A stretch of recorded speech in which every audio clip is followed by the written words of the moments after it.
Welcome to Transmissions Alt Mode, where we talk all news, comics, and media related to the Transformers. On this episode, there's more Skybound Transformer comics news. James Roberts has new More Than Meets the Eye notebooks in the works, and we round out the show with another EarthSpark review. Today is Friday, September 8th, 2023, and this is episode 354 of Transmissions Alt Mode. Welcome to Transmissions Alt Mode, the podcast that's slowly transforming into a comic book store. I'm your host, Charles, aka Big C, and I'm joined by the excellent Transmissions team. Jeremy, aka Yakko. Hey, how's it going? And Scott, the illustrious Dr. Pants. Can I start a poll list with you guys? Let's talk Transformers. Yes, as long as you only want to buy one comic in October. That's not far from the usual, so sure. As always, we start off the show by thanking our Donatrons, those lovely people who support us on Patreon and PayPal. We really appreciate all the support you guys give to us. It helps keep the show going, helps us do amazing things as a podcast, and we love you guys for it. We also give you guys some perks and some benefits. But it's just nice to have the support of all our listeners and letting us know that they appreciate what we do. So we really appreciate you guys. If you would like to support the podcast and you're not already, just go to transmissionspodcast.com/support. That's where you can sign up. We did have two new Donatrons joining this week. Well, we have one new one and one returning one. So welcome to Alex, who just joined up as a yearly Donatron. And welcome back to Quattro, who we just hung out at TFCon Toronto this year. So it was great to see you again. But thanks for coming back and becoming a Donatron again. So we really appreciate it. Yeah. And of course, all our current Donatrons are going to get our exclusive Skybound Transformers #1 comic that has artwork by EJ Sue. We announced that last week, and it is available now for pre-order for everyone. You can check that out at our website, transmissionspodcast.com/comic. And that's where you can order it. That goes directly to the order page where you can make a pre-order. So all our Donatrons who have been signed up since, as of August 31st last month, you guys all get the comic for free as a sign of our appreciation for all your support. We'll have more details about future Donatrons and what tier the comic will be available at in the future. Stay tuned for that. But right now, if you are not a Donatron, you can just buy it directly at our website. So transmissionspodcast.com/comic, $15 plus shipping and handling. Very simple. Get your pre-order in now, and we'll ship them out as soon as we're allowed to on October 4th when the comic drops. So. And if you are a Donatron, go to Patreon. Make sure your address is up to date. It might be a while, or might have been a while since you last checked it. But we'll also send out a reminder when we're getting ready to ship the stuff. But just make sure your address is up to date so it goes to the right place. Right, exactly. Okay, of course, as a Donatron, you get access to some bonus content. We've got awesome episodes of We Like Big Bots done by Dr. Pants and Daryl. We've got 10 episodes available on our Patreon page. As soon as Daryl and Dr. Pants get back home and are able to get back into the lab, we'll have some more coming out this fall.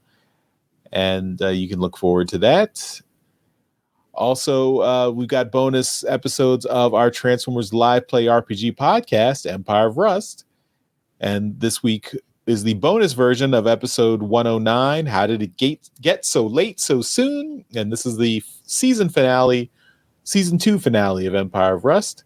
So the Donatrons have had access to that bonus uncut version since Monday.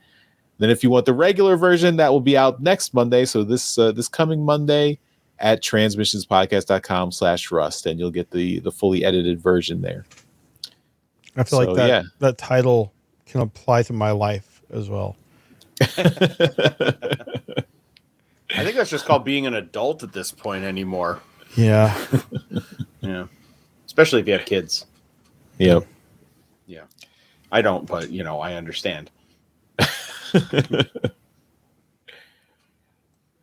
Also, before we get into the alt mode news for this week, we do want to remind you we've got a new Toy Hacks code for the month of September. So this is TFMPOD09. This is our new code for September. So you can continue to get 15% off at all your orders at toyhacks.com. So you can use this code as many times as you want throughout the month of September, and it will be good. So remember, TFMPOD09, TFMPOD09. So it should be easy to remember. All right, let's jump into alt mode. We're going to start off with some comics news. Okay, so Skybound is continuing the hype for their new Transformers series, the Energon universe. And we've got a lot of covers for the Transformers #1 coming out. It's not just our exclusive commission cover. We've got a lot of just the main covers. It looks like A through H. And then I is a blank sketch cover. So you have 3 different Daryl Warren Johnson covers. And those are, those are the images that we've already seen. One with the, all the Autobots and the Decepticons. Yeah, here's the one with Optimus Prime. Then there's the one with the Autobots in a little group shot, and then the Decepticons. So those are all cover images by the artist and writer Daniel Warren Johnson and colorist Mike Spicer. Then we've got one by Ryan Otley, who is the artist on Invincible. So that's a cool image there. Looks like we've got another one from Cliff Chang. So this is a interesting image. Prime smashing Starscream while it looks like Spike's van is fleeing the Decepticons. So Prime trying to basically helping them out. Ripping something out of Starscream. Oh yeah, you're right. Like reaching in and grabbing his face while he's transformed. It's really funny. Maybe. All these covers show a lot of death on Starscream, or a lot of brutality, and then transmissions. We love Starscream. Yeah. This one is by Francis Manipool, and this is it looks like it looks a little bit like Prime is gonna grab Spike and his friend. So yikes. We've also got there's another cover by Ian Bertram, but we don't have an image for that, so I guess that's a spoiler. Well, I guess, and that's a 1 in 100 incentive copy, so there won't be many out there for that one. That'll be the super rare one. And of course, there's a blank sketch cover, so you can take that to your TFCon and get your own image done. So yeah, be on the lookout for all these comics. I would not advise pulling a Shelton for Transformers #1, because in addition to all these covers, there will be several retailer exclusive commission covers, not just the Transmissions one. There's already a TFAW one, thingsfromanotherworld.com. And I'm sure there are bound to be more. So yeah, be on the lookout for that. But always, consider that Transmissions one, EJ Sue. That's a great artwork. If you want one where Starscream is not being destroyed, our cover is the one to get. Yep. If you love Starscream, ours is the way to go. Yeah. Next up, we've got more covers for Void Rivals, and I believe these are all coming out on October 4th with the Transformers #1. So there's a 4th printing of the Jetfire, or the Void Rivals #1, another Jetfire variant. That is art by Flaviano. There's a issue 2, a 3rd printing of issue 2, and that is a Skuxoid, and also by Flaviano. I think these are connecting covers, the issue 1 and 2. And then a 2nd printing #3 of Void Rivals #3 featuring a Quintesson Prosecutor. and that is art by Jason Howard. So we're sorry, Scott, that these have pretty much given away all of the spoilers, like all of the Transformers related spoilers. It's fine because now I know, like, hey, maybe I should read this. Yeah, I mean, and I'm at this point, I think I'm out with the Void Rivals covers. Like I like a sucker bought the first, second, and third printing of Void Rivals #1. I am not buying a fourth printing of Void Rivals #1. I mean, you got me. I'm reading Void Rivals, Robert Kirkman. Thank you. I'm enjoying Void Rivals. It's good. It's a good comic. I don't need this many versions of it. I mean, not every alternate cover can be as creative as this one. Yes, the one that's the parody of the monster at the end of this book, starring Grover. So, yeah. But yeah, I mean, I am curious to see where Void Rivals is going to go. I wonder if it's going to have longevity and how much it's going to interact with the rest of the Energon universe. So I'm curious to see where that goes. But yeah, I mean, it seems like Void Rivals is doing pretty well, at least out of the gate. It's the hype train is still going. If they're going up to a fourth printing for Void Rivals #1. Yeah. As a sci-fi story, it's been a lot of fun. Yeah. Just, take the Transformers out of it. It's still been a lot of fun. Yeah. So we'll see how it's going. I imagine since these ones are going up on stores the same day as the Transformers #1 comic is out, I think they're trying to do some cross promotion here. Like, hey, you're interested in the Transformers? Well, this other comic is also a tie-in, so you can take a look. So yeah. Good luck. I hope it continues to do well, and that we'll get more out of this, and this Energon universe really takes off. I mean, this is it's interesting to do this shared universe from the ground up. So we'll see how it goes. Okay. Also, we got some news from James Roberts, of course, the writer on More Than Meets the Eye. He's putting out new notebooks for More Than Meets the Eye. This is behind the scenes background as to all his plans and things for More Than Meets the Eye and Lost Light, the comic series. So this is volume 3 and 4, and goes through, I think, all the way up to season 2 and season 3 of More Than Meets the Eye / Lost Light, and also what was planned for. What could have been for season 4. I think that's what's in there. So you can check out his Twitter page for information on how to order it. He's taking orders throughout the month of September, so you've got plenty of time to to check these out. I got 1 and 2 last year. Yeah, I got them at TFCon this year. Cool. Yeah, so I'm definitely getting these as well. And yeah, I mean, it's always interesting to get some. I think he took a lot of notes when doing these comics, so it's really interesting to see what the planning process and how he developed this. I think this is one of the top series in Transformers fiction. Was More Than Meets the Eye and Lost Light, so it's really cool to see all this info. Also. James Roberts is looking to see if he can do a history book on Transformers fanzines from the 80s and 90s. So, and trying to do this as a tie-in to the 40th anniversary of Transformers.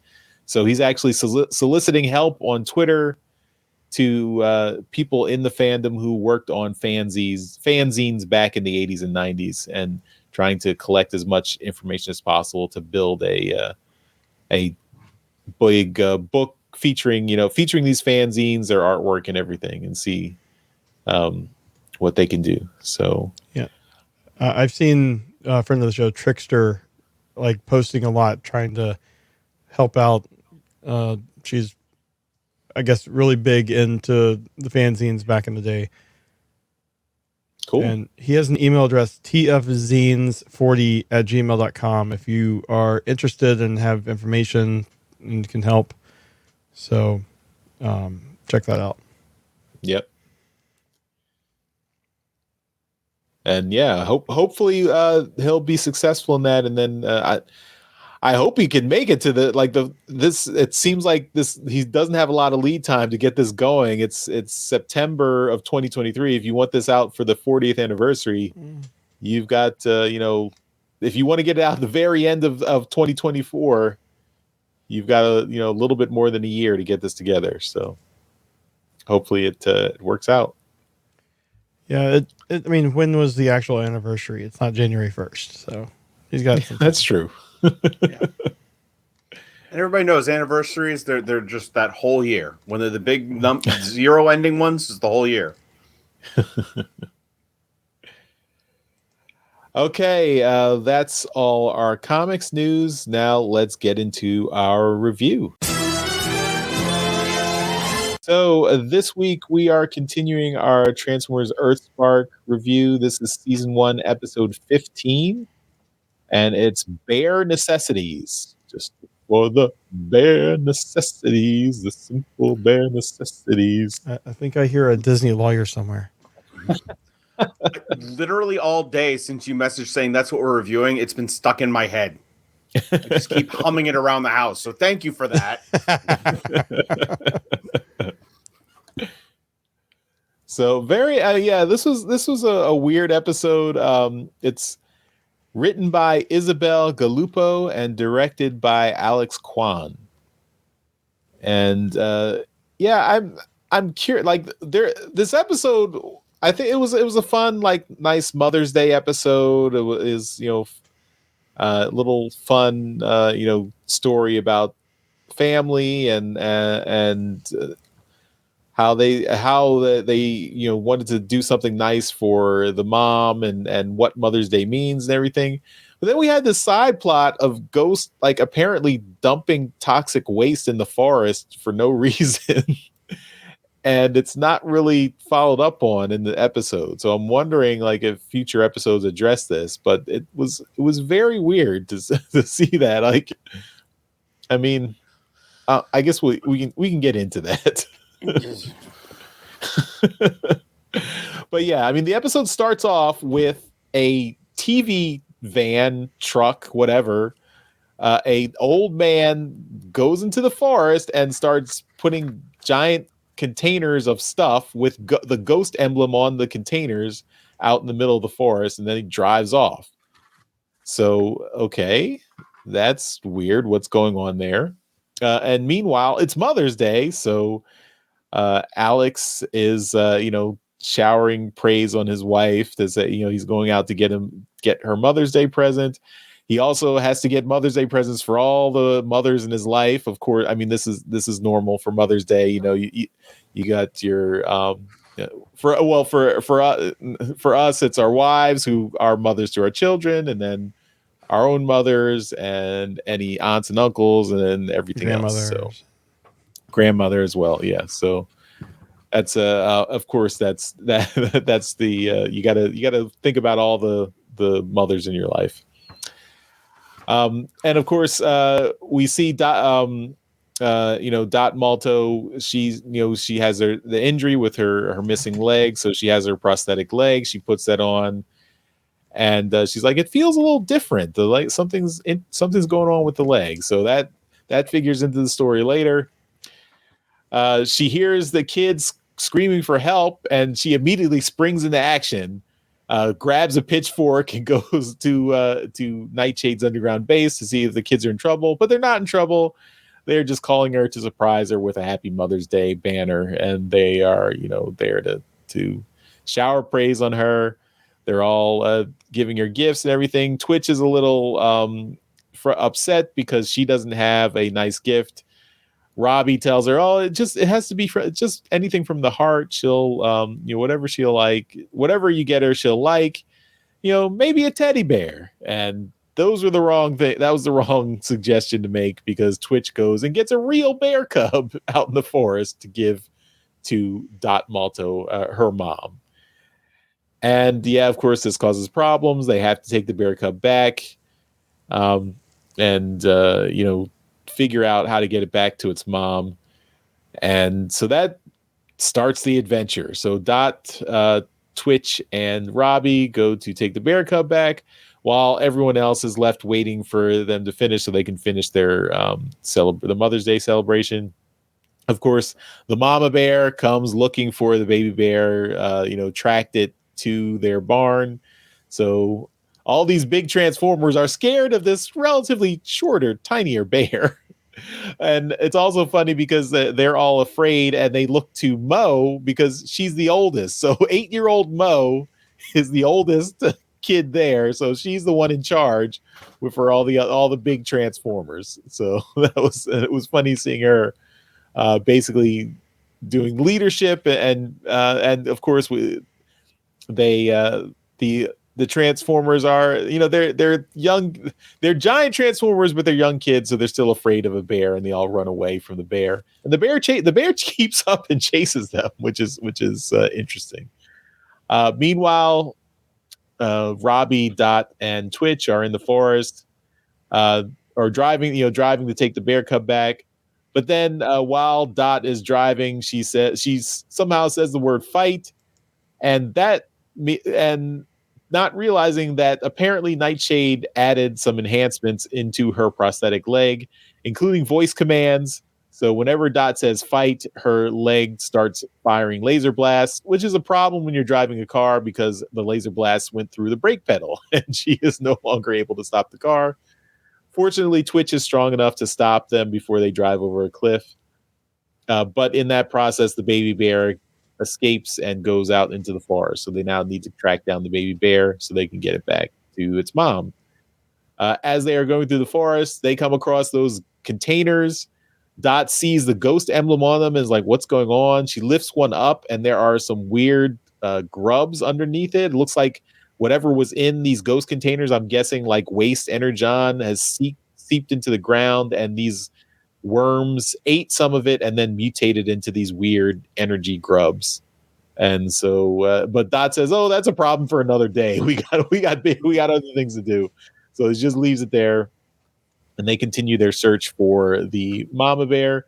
Of course, by the ghost waste containers, there are bear tracks, but they're big bear tracks, indicating that it was the mama bear that was there, not the baby bear. So that's a problem for the future of this episode, because the mama bear has apparently eaten some of these energon grubs, and she starts mutating. So that's and that comes to the climax of the episode as the bear is chasing the other kids throughout the forest. They meet up with with Dot and Robbie and Twitch. While they're chasing the baby bear goes out on a ledge on a log that's overlooking a waterfall, so he's in trouble. Robbie tries to rescue that bear, but he falls himself into the water, and Twitch has to rescue him. Meanwhile, while they're trying to do that, the mama bear has them basically cornered between the river and her. And she starts mutating. So tentacles start coming out. She's like, there's this weird, like, multi-eyed creature is on top, is like taking its shape, and it attacks everyone. And then even to the point where apparently this energy thing separates itself from the bear and just becomes a weird energy bear. And so the mama bear, the real mama bear, is okay and is like unconscious, while this energy bear continues to fight and attack. And at finally, Dot uses her leg to shoot that gun, her laser gun, and destroy this weird energy creature. It dissolves into energon goo and then falls into the river, which I wouldn't drink that water. I hope maybe it disperses, it's diluted enough, but that seems pretty toxic. The bear cub is reunited with its mother. They go out into the forest and live their lives. Dot tells Nightshade, this prosthesis is really my personal thing. I don't really like people messing with it, and Nightshade apologizes for making those enhancements without her permission. And she says, okay, we can work together on a few enhancements, but we have to clear it. We have to do it together. So that's the end of the episode. Of course, the leg also does a dance party.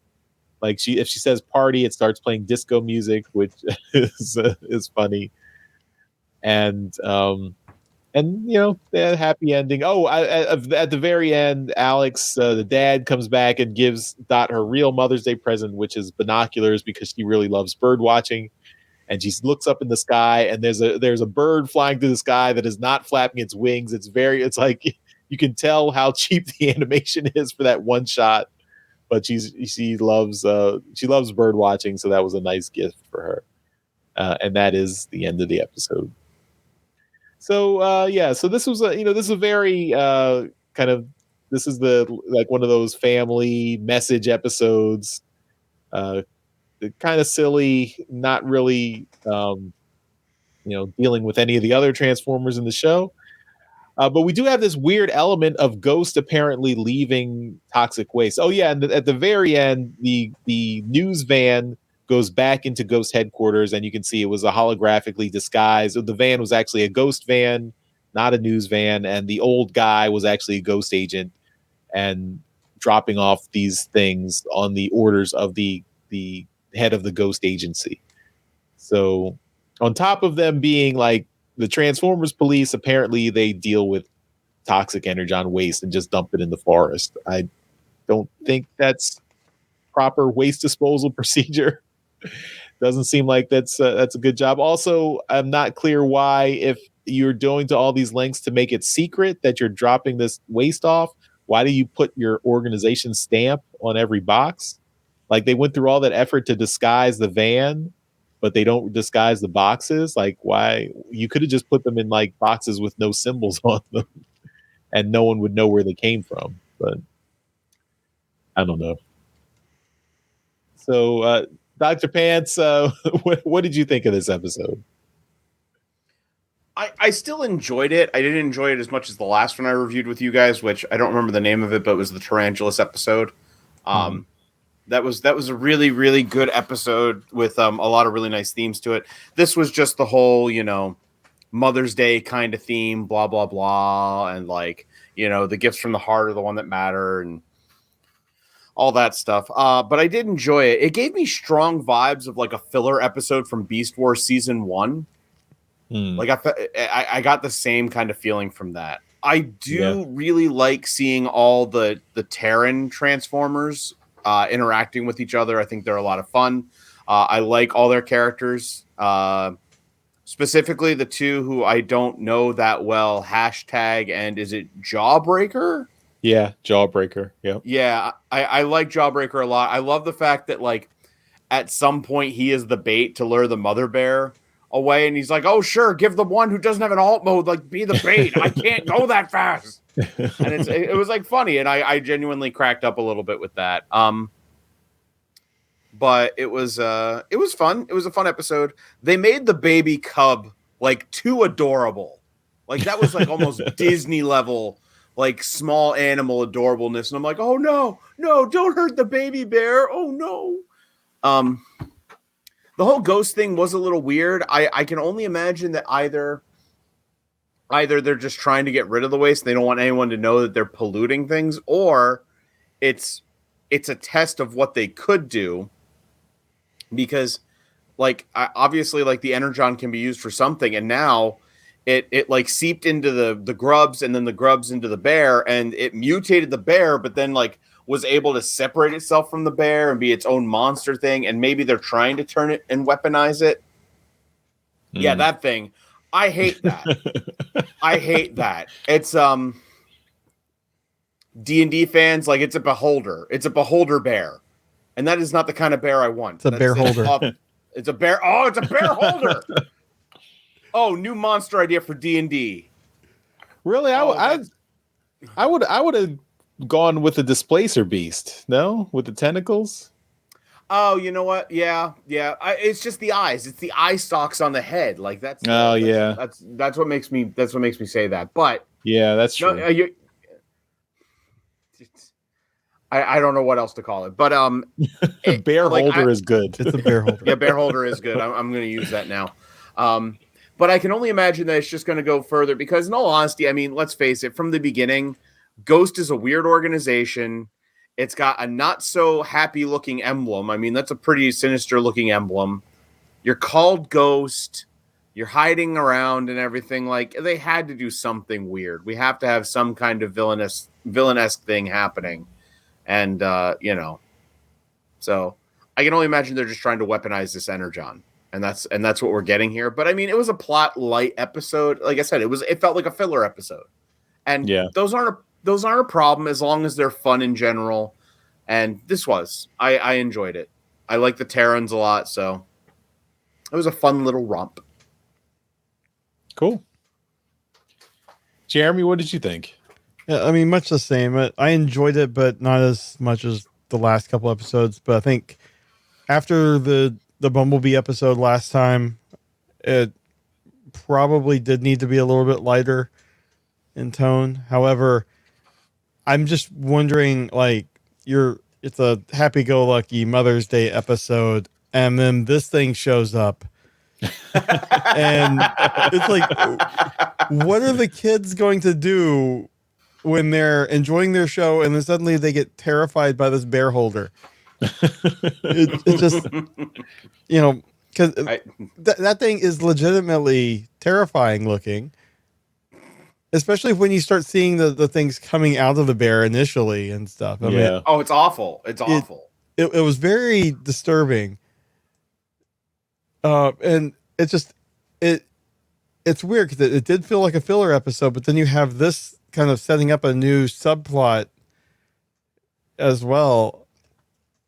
And I don't know. I'm of two minds of it because, I mean, it was enjoyable, but it's just, how much does it contribute to the ongoing or not? And then you have the fun family stuff. I don't know. I mean, it was definitely, like you said, it was like some of those Beast Wars episodes that just kind of didn't contribute to the ongoing story.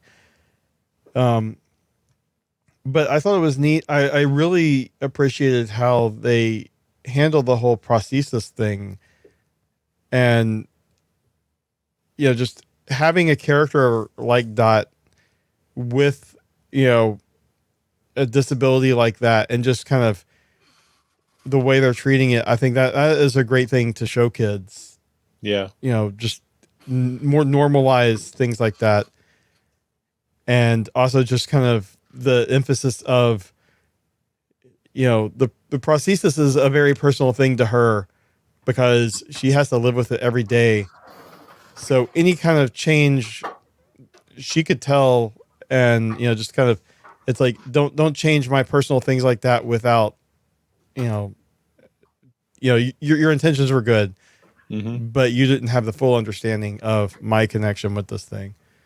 So I thought that was really cool. I liked at the beginning when Alex was like asking her, like, she was like, "Can you bring me my leg?" And he's like, "Which one? Your dancing one?" Or he goes through like these like, she has like one for her fancy occasions, one for her more active occasions. And I've seen some YouTubers that are use prosthesis and stuff, and they're very open about it. And it's like that they'll have different ones to fit different situations, and I like that it's being normalized on this show. That was really cool. Yeah. How long till she gets a transforming prosthesis though? It's just built into an exosuit. Yeah, maybe. But I mean, this one was already shooting lasers, so it's not that far off. But did you notice when she shot the laser, she had put it on her arm? Yeah. So. Which was cool. But why did it? We only saw two modes: party and fight, and like there has to be more than party and fight. Like that's all you need. Be a jet mode. Yeah, like a rocket boot. Yeah. But anyway, it was an interesting episode. I definitely think I definitely think it needs a revision when you put the laser in the heel and it shoots through the brake pedal in your car. You know, that's Yeah. it, Placement of the laser emitters is a problem there. Yeah. But yeah, I mean, I imagine that the next episode is going to be another like more plot heavy one, but this was just somewhat lighter until you see the Bearholder. So. Yeah. But they even made that a little bit. They even made the Bearholder thing like a little lighthearted because they're comically like getting thrown around by the tentacles and everything. It's a little slapsticky, but no, the Bearholder's terrifying. I mean, it's fun until like it's pulling Dot towards the bear, and then one comes out of its mouth and is like, that's like, yikes! You're about to get eaten. I had forgotten about that part. Thanks. So fun fact, I have a weird phobia of like worms and grubs. Like they scare me in real life, like really badly. And when she lifted up the container, I was just like, oh no, get those things away. Like I know they're cartoons, but the worst thing when you're in your backyard. Yeah. I hate it. And it like I get all like shaky and warm and I hate it. And they looked really well done on this show and I hated that. And then when the Bearholder starts sprouting tentacles, I was like, nope, this is worse. This is so much worse. Thanks. Weren't expecting that in your child-focused Transformers series. I don't know what to expect ever anymore. Yeah, I mean, and then the last, I mentioned this earlier, but like 99% of this episode is well animated, except for that one little part at the very end where the bird is just like the least realistic bird I've ever seen, just flying through the air, wings not moving at all, just like flying in a straight line. It's like, ooh, a bird, let me watch that. It's like, they just need one more shot and they're like, okay, animate, just take the static image, take it from here to here. All right. Yeah, that was really just like took me out of the show for the entire.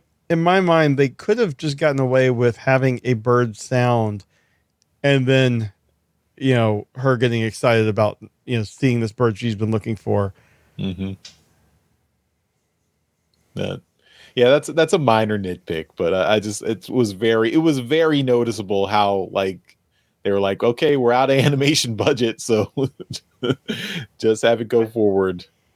Okay, the funny thing is like it didn't bother me the first time I watched it. I was just like, ooh, bird, okay. And I just went back to watch the scene and yeah, its wings don't flap at all. It just static shot of a bird going in a straight line. Yeah. Maybe though it is a plot point, and maybe that bird ate some of the grubs and is infested with the energon and is now like a weird bird that no longer needs to flap its wings. Or it's just a drone. Yeah, because birds aren't real. Yeah, birds aren't real. They're drones from the government.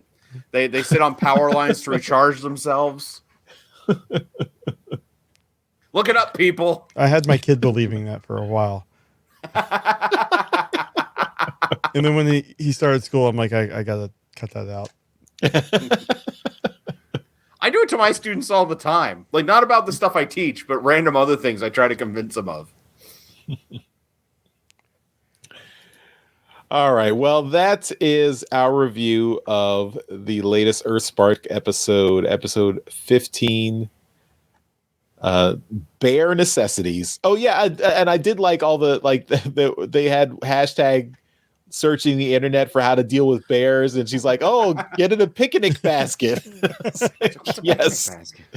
Perfect. Yes, that was very nice. So there were definitely this episode had lots of fun moments, also scary moments, nightmare fuel inducing moments. So you might want to balance that for the kids, but still fun. And so that's our review, and that'll do it for this episode of Transmissions Alt Mode. So again, as we wrap up the show, I want to thank our Masterpiece Donatrons, because these are the folks who continue to support us at our highest level on Patreon. So that's why they get a shout out in every episode. So thank you once again to John 4X11 Good and Demon Tech 82. You guys rock. And Dr. Pants, you rock as well. So why don't you tell everyone where they can find more of your stuff on Nerdstrodamus? Thank you, as always, guys, for having me. You're fantastic to do a show with. I always have a blast doing this. But you can find me and my friends. We're Nerdstrodamus everywhere. There is a link tree. If you're watching this right now, it's right below my name. And if you're listening to this on audio, it should be in the show notes. But we have Twitter, Facebook, TikTok, Instagram, and our main outlet is YouTube. It's the Nerdstrodamus channel there. We do all kinds of fun videos, mostly about gaming. There's some discussion, some skits, music videos, but mostly just a bunch of us just being dumb and having fun. So please check that out. We've been doing TikToks a lot lately, so you can see some clips for what we've been doing. But yeah, please check us out. We just like to have fun. As do we all. Nerds just like to have fun. Nerds just like to have fun. That's the new song idea. I have to text my my music guy. You're welcome. Thank you. Bearholder and Nerds just want to have fun. Yeah. There we go. I just got to come to Jeremy for all my ideas now. My God. Big picture person. I like it. All right, everyone. Thanks again for watching and listening to Transmissions Alt Mode. We'll see you next time. Bye-bye. Bye. Later. Thank you for listening to this episode of Transmissions. If you'd like to join the conversation, travel to our Discord channel at transmissionspodcast.com/Discord. Want some cool transmission swag? Feast your eyes on our transmissions gear at transmissionspodcast.com/shop. If you'd like to support our podcast, go to transmissionspodcast.com/support or tell your friends about our show. We'll see you next time.